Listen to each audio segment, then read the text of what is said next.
Thank you for staying with us. In a crunch economy like ours, every kobo is worth fighting for. Hence, the 36 state governments in Nigeria have jointly sued the federal government at the Supreme Court over alleged non-remittance of over $700 million, which is about 1.8 trillion naira recovered loot into the federation accounts. The state described as illegal and unacceptable diversion of the money into the consolidated revenue account and others not recognized by the Constitution, instead paying them into the federation account. Julie, this is quite technical. Can you take us through this $700 million and the 36 state governors, they've headed to the Supreme Court directly? This is like a constitutional matter, so it will just start and end at the Supreme Court. Yes, and we've been on this road before. We recall when Governor Fashola and others, Rotimi Amechi, when they also went to court over the excess crude funds in the excess crude account. Governors need all the money they can find now. And the president has come out with bailouts. Bailouts have not solved the problem. You must reinvent governance in your state and ensure that beyond the funds from the distributable revenue coming from the center, that you can find enough funds to run your state. Were we to be in a situation in which maybe in a month there's nothing to share at the center, were oil to climb down to maybe $10 a barrel, for example, what would states be doing? Where would they find the funds? A good number of the states will go bankrupt instantly. So states, a lot of our governors are not doing enough to tap the tremendous potential to make money within their states. So everybody is under pressure now. There's infrastructure deficit all over the place. You go to Ogun State, for example, the old administration left many projects uncompleted. One of those projects is the Ojodu Sango highway. The road passing through from Ojodu somewhere around Meta in Ojodu right up to Sango. It's been abandoned, and there are bridges just left there, and the people are suffering. So states are looking for where they can find money. Even after Ogun State rescoped that project, you know, the current commissioner for works there was the commissioner for works under Ambode. They rescoped the project. Still, they can't find the money to finish it. They still need a little over 20 billion to finish that project. But the funds are not there because there are other projects that are competing for the little funds available for the state. And that is the same problem that we have in other states of the federation. It's not the way it used to be before. Yes. When you have a lot of money to spend. Because of that, they're under pressure, and they can see that some funds have been recovered from looters. EFCC got the courts to seize funds that were traced to certain individuals. And in some cases, what we actually have is permanent forfeiture, which means Nigeria can use the money the way it deems fit. Now the states are saying, no, those funds ought to be shared between us. What the Constitution says in Section 162 subsection 1 and 162 subsection 10 is that revenues accruing to the Nigerian state shall be shared by the 3 tiers of government. That was this. It was on the same premise that the government was sued during the Jonathan era. But at the end of the day, it was a political solution that was found. Now, this Attorney General is saying, no, this money's saying such recoveries are governed by conflict of laws principles and not local legislation which are given multiple sovereignties, saying that multiple sovereignties are involved because they are governed by conflict of laws principles. They are not going to listen. As far as they are concerned, this money belongs to the Nigerian state. You know, and because it belongs, if you took money, money was seized from Abacha, for example. Abacha loot. They never end. The famous Abacha loot. Yes, always coming to us, always coming to our assistance when we need it most. Yes, when we've lost hope that where will money come from, it shows up. It shows up. You know, God bless him where he is. Now, he kept our money for us. Now, it's Nigerian funds that we are talking about. It's Nigerian funds.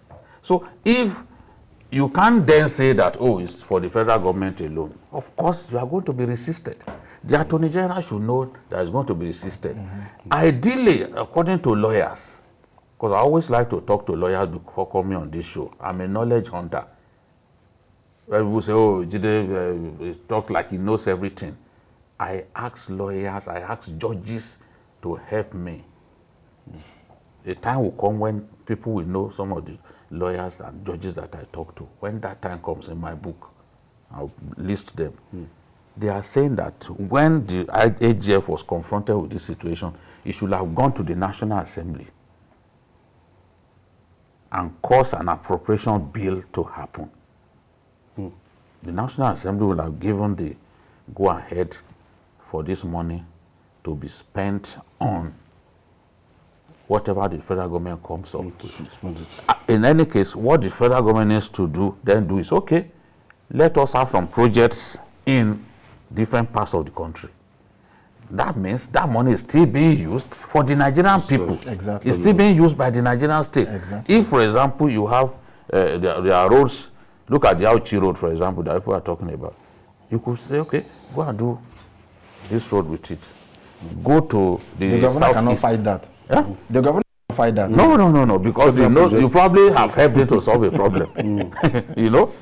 So these are the things. They are going to sue you. As I always say on this program, the Attorney General of the Federation is the chief law officer of our country. But he's not a judge, and he's not always right. We have seen cases when the Attorney General went to court and he was defeated. So if they are taking him to court, they are exercising their right. Cyril, when you look at these disputes, you know, it's it's something that's it's going to be a reference point for future purpose. If you remember the offshore-onshore dichotomy, yes. the governors versus the federal government as at that time, and we now have this kind of thing now, $700 million. This is... So first of all, I'm glad that Oga actually began with the time some governors sued the federal government under Jonathan administration. You've also brought up the question of the littoral states versus the federal government, which was really the onshore-offshore dichotomy issue that arose, I think, sometime 2001 or 2. Now, if you look at the political temperature of the country as at then, it looked as if those litigations were inevitable. But today, we have a federal government that sort of enjoys a cozy relationship with the states, whereby, you know, if you even look at the number of states controlled by the state by the same party as the federal government, so there should be more. 22. Yeah, so there we would have expected some more understanding, but not when money is involved, you know, because people are going to come out and, you know, we enjoy our relationship with you, but this is something that if you're not willing to play ball, then let's go to court. And I think that, so yes, fine, I mean, you go to court, let that be a precedent, let that be a judicial pronouncement, because obviously the Attorney General is talking about so multiple sovereignties. No matter the number of treaties, advanced treaties, international protocols, whatever Nigeria wants to belong to, if our constitution has a single clause that flies in, that is at variance with any obligation you enter into, the local interpretation of our own court will always supersede whatever the federal government has gone to do. Yes. So the law did not envisage that there will be an all-knowing federal government that will know better than everyone else, and that will sign any agreement with anybody that will be binding on all of us, and we can't question it. No, we're in a republic. I mean, this is not just a number of states or states in the southwest or states in the southeast. This is all the governors coming together. I mean, you can't. How much do you want to say that this is a politically motivated? You can't say that. So let this matter. Yeah, so let matter be looked upon on its merit. If that money came to the federal government, and exactly what he said was what was in my mind, you can't even be spending money without appropriation. That's even another kettle of fish entirely. So, but it is good. If the AGF allows this case to be mentioned in the court, it's fine. But I think that if he can, it will be good for them to just come back and say, okay, let's look at priority areas. What can we really do? I don't think that the motive of the governor is to either shame the federal government or even prove a point per se. It is to say, why don't you do this thing in a better way? Why do you want to? You only destroy the money. Why? You are pressing it. So I think that is the real issue. Let us settle this matter amicably, or let's go to public and do, and yes. I don't even think that the governments or the jurisdictions that helped us to recover looted funds will go to the point of saying, oh, this money should be exclusively spent by the federal government. They do not have that power. All they are after is that it should be judiciously spent. It should not be relooted. That is their own priority. Yes, that's their own goal. That it should not be relooted. We've had looted funds relooted. We've had looted funds relooted in our history. Now, what they want is a situation in which even the disbursement, the use of the money, is governed by transparency. And they are proposing that civil society organizations should get involved. They should know, okay, if you say you want to build Lagos Badagry Expressway with it, the civil society organizations must be aware.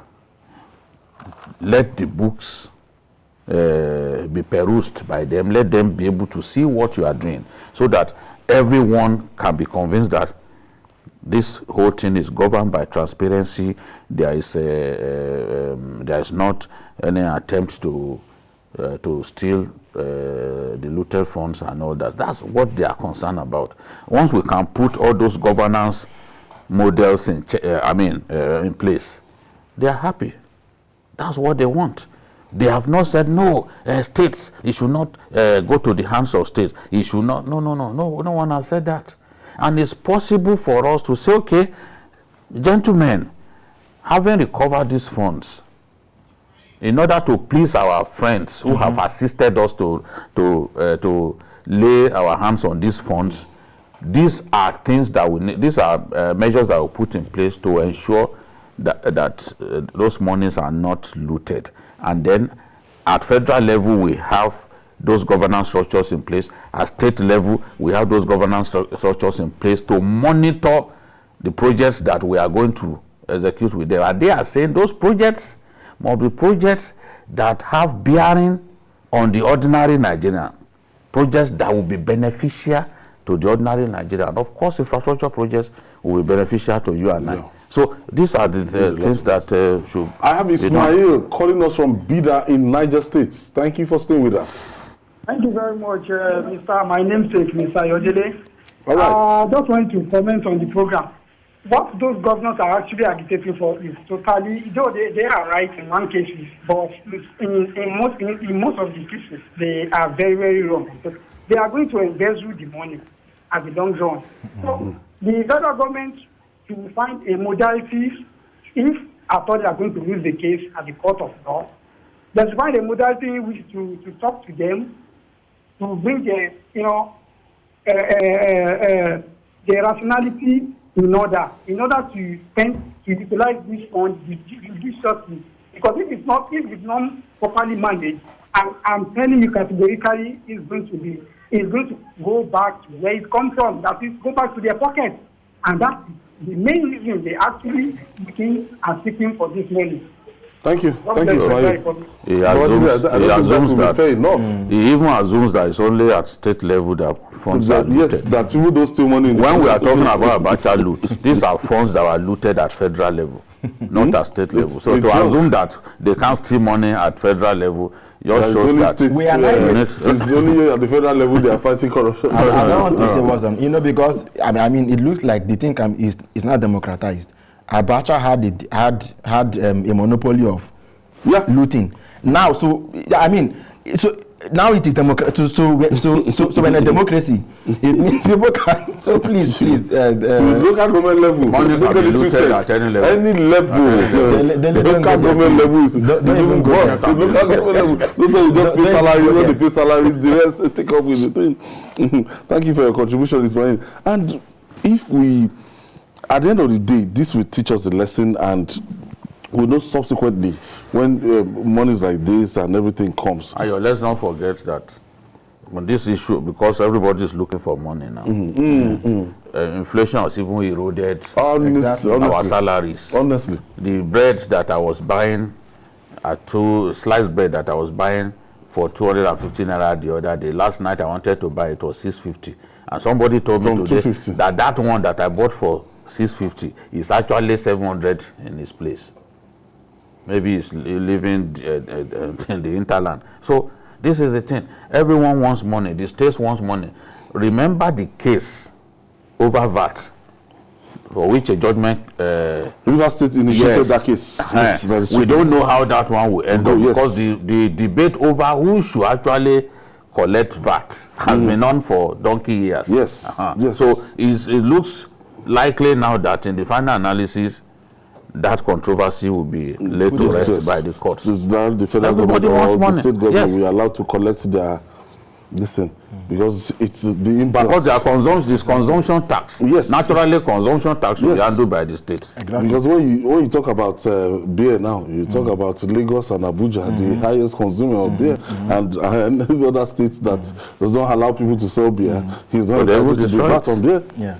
So I mean, all of these are travesties. Now, again, when we look at the affidavit the governors deposed at the Supreme Court, and the other important ingredient, which Oga was also alluding to, was the fact that the governors have said there must be detailed accounting as to the path these monies are taking.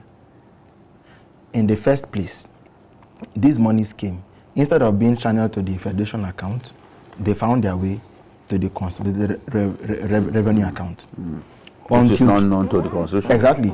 So, until today, we have this humongous history and experience, and what will I call it now? We have this encounter with looted funds. It means that even in the next 10, 20 years, we could still be receiving looted funds. Yes. We still don't have best practices. There's no quality control as to when these monies come. How exactly are they channeled? And so this shouldn't just be about governors going to court to say, give us our own share or carry us along. We must now have a mechanism that will enable us to receive monies and disburse them the best way possible. If we lose that, in a manner that is fair to us. Yes, if we lose that. Because they were saying something that sometimes the federal government just on its own decides, okay, this state gets this state gets this. As big brother. Yes. As big brother. So it is not just about the magnanimity of the federal government. We must have a law, actually, that clearly stipulates how these monies are moved. Thank you for staying with us, Samuel. Samuel. Jide, some people will say this is like restructuring through the courts. The making. Yes. That when we get this right and these things will be put in place, we know that, look, it will just have a system. We have a system in place. Whenever the court decides on these two matters, once the final court in the land decides on these two matters, there would be what you call judicial breakthrough for the states. It will be judicial breakthrough for the states because states will now rest, assured that the federal government cannot unilaterally, I'm talking about the first one, that the federal government cannot now unilaterally receive funds meant for everyone and just disburse as it pleases it. That does not sit well in a federal structure. Then the second one, the issue of VAT. So many people on social media, a lot of debates have happened over who should actually receive this income tax. I mean, I say income tax, consumption tax. Now a court has ruled against the federal government. We don't know how that whole matter will end. But whenever it's decided by the final court, of course, everyone will now, one part of restructuring, one part of that restructuring debate will have been resolved. Because it's one of the issues that people... Yes, exactly. All right, we'll go on this break. When we come back, we'll talk more.